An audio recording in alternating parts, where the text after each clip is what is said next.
Hello and welcome back to EverQuest Next Landmark with me, Meoni. This is my two-part preview to the game. I'll make more videos on the game if people want to know more of it, and of course I'm going to be making more videos on the game as new things come into it as well. But here we are, we're in EverQuest where we left off a little bit. There's been a couple of patches since then. I have taken a bit of a break. But I'm going to show you, like I promised in the past video, how to actually make a claim. So as you can see on the map menu here, they've replaced what was blocky claim pictures now with flags showing where people's claims actually are. There's actually a buffer zone around those initial squares as well, which means that if you were to basically create another claim flag in the far future when they allow you to make multiple claims per person, you'd be able to add on to those small blocks and expand what you can own. But essentially the way it works is you get a claim flag which you can create, or you get initially with one of the founders packs or whatever, and you place this down by right clicking it. Usually it would bring up the map like this and you'd be able to place it in any of these areas. Like I say, there is a buffer zone which does allow for, you know, lots of open room. So as I can see, there's someone who's built something amazing here when I've logged in, this rather large tower. Just showing you the sort of scale of what can be done here. I'm going to show at the end of this video, towards the end of it anyway, just a few examples of what I've found in the world, which I think are cool. But like I say, once you've got a claim, it does select that particular area. It doesn't stop people from digging under you, like I can literally dig under here. I have no permissions to dig in his actual zone there that he owns. By the way, you can turn off these annoying orange markers. It's just to illustrate these people's claims for you so you can better understand it. But there's a new function into the game where the ground will automatically heal after a certain amount of minutes. So even if somebody comes along and undermines your entire thing, they're not actually going to damage your product or where it actually is, because the damage they deal to your property or the area surrounding it isn't permanent by no means. And of course you can heal it yourself. If, say for instance, you dug a hole, you'd actually have a tool, one of several tools, to heal that land.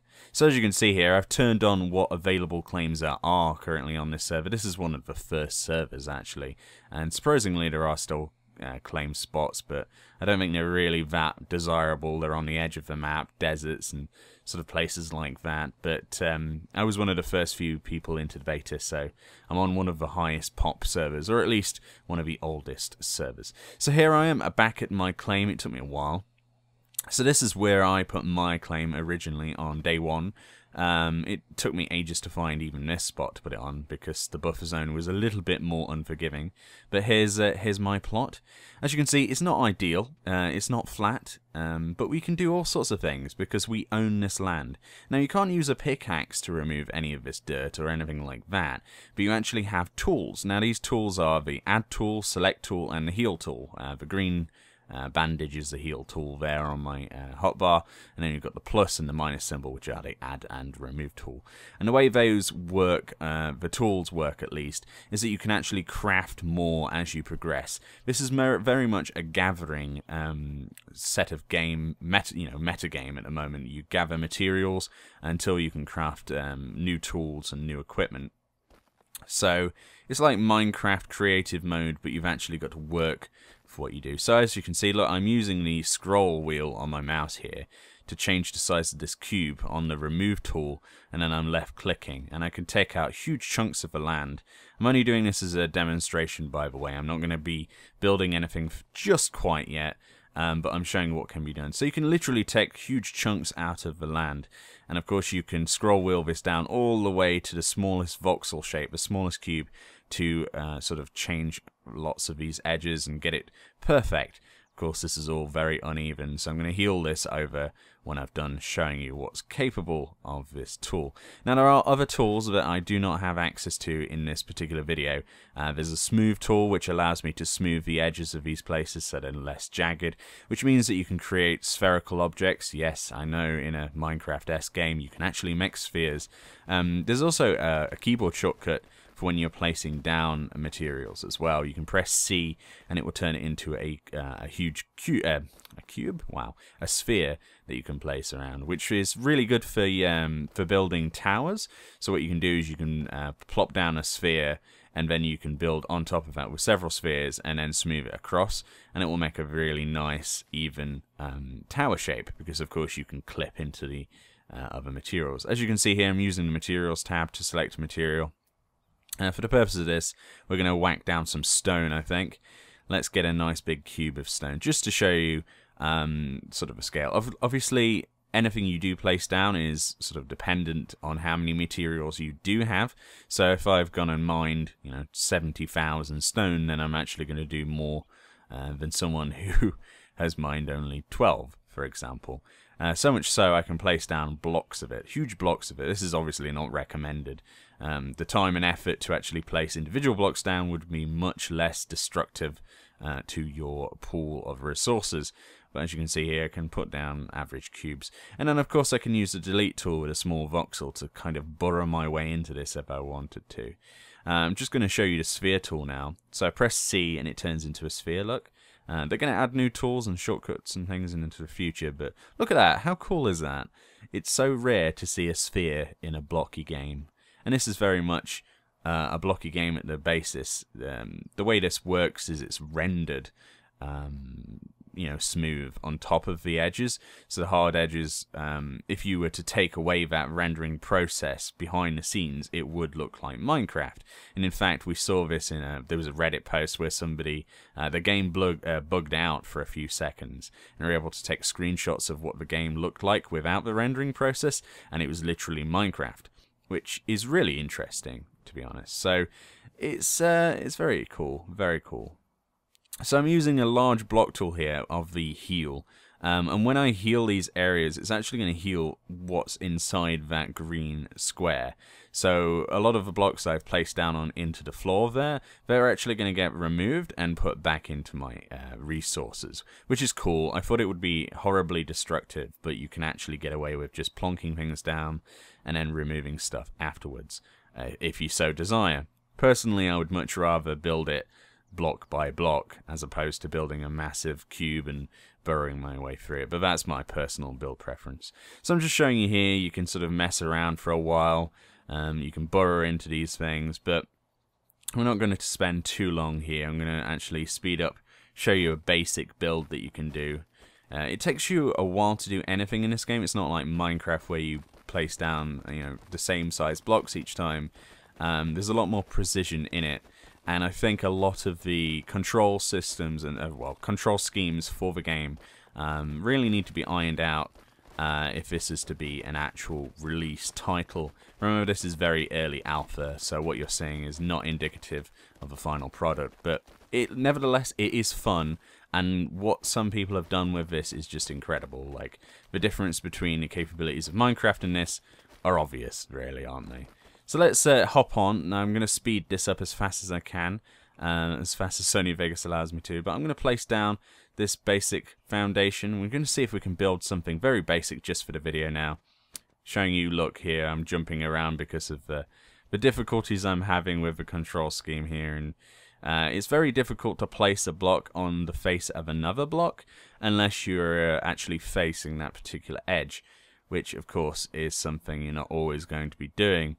But as you can see, I've got my platform down now, and it took me way longer than it should have done. I'm still a complete noob at this. Control Z removes a block, or undoes an action, which you would imagine. So I'm going to place down a wooden frame here for this house, or whatever the hell I'm trying to build here. I'm building a hut. This is my first time. Be kind in the comment section. But I am a terrible builder. So I'm building like airships and things in Minecraft. It's just difficult to get used to a different control scheme. It really is quite a lot different, and you have a hell of a lot more options than you would in that. So let's whack on some plaster coat, I think. There we go, nice speedy art there. And then I've tried to put on some barn doors as some shutters for a window. The window looks terrible, and oh my god, this build is terrible. But this took me about 40 to 50 minutes, which on the grand scheme of things isn't that long. but to me it felt like an Ice Age. I'm not very good, not very proficient at the moment, but I'm intending to be better. So, you know, you can build various props and things, and you can put down your own crafting stations. You don't have to rely on the ones at the Nexus. I could do really putting some steps up here. I'm not planning this too well, am I? But there are interactable props that you can place down, like fires and braziers are fires, aren't they, Sam? You know, all sorts of things, torches. I'm going to put down a torch now, look. And you can sort of scale these objects up and down as well, and you can rotate them and put them on their axis, so you can actually design some interesting things. I saw something amazing the other day on a live stream of GeekDomo, twitch.tv/GeekDomo. Amazing guy, really big in the community at the moment for EverQuest Next Landmark. He showed off somebody who's in his Twitch chat had built this face with a cigar sticking out the front, and the cigar was made out of several of those torches, and it looked fantastic. But anyway, let's move on to other people's builds, because that was terrible. So here we are, we're looking at a few examples now. These are just neighbours nearby. I've not really picked them out for any specific reason. But this is a little castle on a hill. A lot of people are building castles or, you know, things on a hill. The entrance, you have to kind of walk up this horrible ravine to get into. This guy is Corralado Fuck Yeah, I seem to remember his name, or something like that. But this guy has decided to build something around a tree. Now recently they removed, if you have a plot on a tree location, you actually claim that tree. Previously people were building tree houses, and then the tree would be chopped down by somebody, and then the house would be just floating. But since then they have fixed that you can't chop down someone else's tree. So a lot of people are actually building tree houses. This one isn't exactly, well, you know, let's be fair, it's not the best example of a tree house, but it's nonetheless, it's better than what I could you know, muster in my time today. Remember, each one of these blocks is going to be placed individually. It's, you know, there is actually a select tool, a select and fill tool that you can use later on, but that's much later into the crafting process. And like I say, I've spent quite a few hours and haven't got to that point. But then again, I don't like mining, so that's probably half of the reason. So let's move on to another one now. So we're crossing the Great Desert, the Great Divide here, and we found this house, this little farmhouse. It reminds me of something like a villa in Spain or somewhere in France, the south of France, you know, somewhere nice like that. We've got a nice sort of ruby-edged, I think that's ruby-edged, sort of sapphire bottomed, something like that, or silver bottomed swimming pool with no water in it. Water isn't in the game yet, but it will be at some point, and it's going to be flowing as well, so that's going to lag out the game. Doors are buggy at the moment. You open them and they shrink and change scale. That's being addressed soon. I'm going to have to zoom into first person here to get some sort of decent visuals, because this house is very narrow. Got a nice little table in here, just clipped for it. What I thought was amazing is this. Look at this sink. This guy has made a faucet and 2 sinks. It's so good. Like, people have spent hours sort of sculpting things, like these fireplaces. That would have taken ages. You saw how badly I created that house. You know, how long it took me to create something that bad. Well, look at this. This is fantastic. And each one of these little holes in the fences and the, you know, all of this stuff in this villa must have taken quite literally hours, maybe weeks.